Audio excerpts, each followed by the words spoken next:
Hey guys, it's Steve and Josh and we are back with another video for the month. Yeah, it's exciting. It is exciting. This month we want to get a bit more technical with you because you guys really like these technical videos, so I thought that's great. Let's do another one. And let's do one that actually, something that a lot of brands kind of skip, but they should be thinking about when choosing their packaging.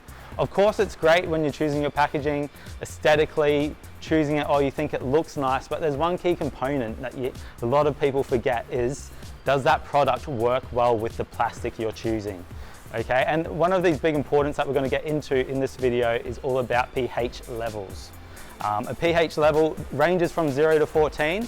Generally, if it's rated 0 to 6, that's more your acidic formulations. 7's your base, which is generally for waters, and then above 7 to 14 is when we get to alkaline products. So what we're going to do, we're going to go through the four main plastics that gets used globally, which is your PET, HDPE, LDPE, and PP, and their chemical resistance and pH resistance, and how they stand up with different formulations. Wow, this sounds very scientific. Let's go. Let's do it. Steve, jump. Okay, let's start with recycle code number 1, PET. So PET, we produce a lot of PET. PET with a pH level of less than 7 or 7 or less is excellent. So definitely if you go for there, if it's on the higher scale, it won't work. It'll craze and crack. So things like heavy solvents, or not solvents so much, but more cleaners and alkaline products will fail under that. So go for the 7 or less on your pH level, ask your chemist and get that worked out. Really good for essential oils though. It is a great product for that, for packaging essential oils. Water at the 7 level, but anything under 7 is pretty good, pretty safe with PET. Yeah, that's 100% right. All right, moving on to HDPE. So HDPE is your matte, squeezable plastic. pH-wise, it's great for 7 and above. So maybe 7 to 12.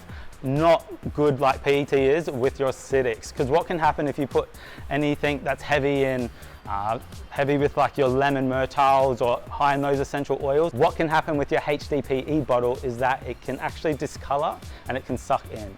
Okay, so if there is a rating between 0 to 6, I'd go down the PET route rather than HDPE. 100%. So where HDPE actually excels is for alkaline ratings around 7 to 12, okay? So like your detergents, some cleaning products such as bleach, and then so on. But what you don't want to use it for is your high rated solvents.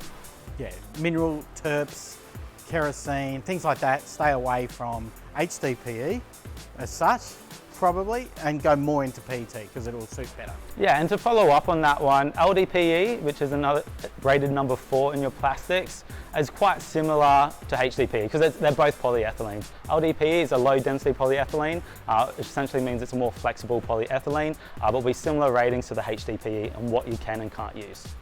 Let's jump on to number 5, polypropylene, or PP as we tend to call it these days. More and more people calling it PP because we don't want to spell polypropylene. But polypropylene is a very great, widely used plastic in all your caps, your pumps and sprays, and just a very common commodity plastic that is really functional. Pretty much it's safe with most products. Doesn't matter whether it's essential oils or all your alkaline type of products or your pH levels, it's safe. So, but you'll really only use it in the on the caps and closure side. Yeah, perfect. And guys, we have got a lot of resource on our website. So if you are on our website right now, and if you're not, get on there right now. At the top there's a button called education. Hover over that education button and we've got a plastic compatibility page, okay? So that will take you through a bit more in depth with different formulations and different chemicals and what plastics they suit.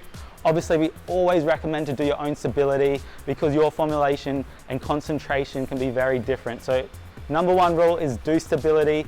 You can use these chemical resistance charts as a guide, but it's a great resource there to use. Yeah, and then ask your chemist. Always ask your chemist what's their pH level, what recommendation do they have. But this is just to help you along the journey. Great guys, well we look forward to hearing from you soon. Any questions, pick up that phone, give us a call. We can't wait to hear from you. Talk to you soon. Bye.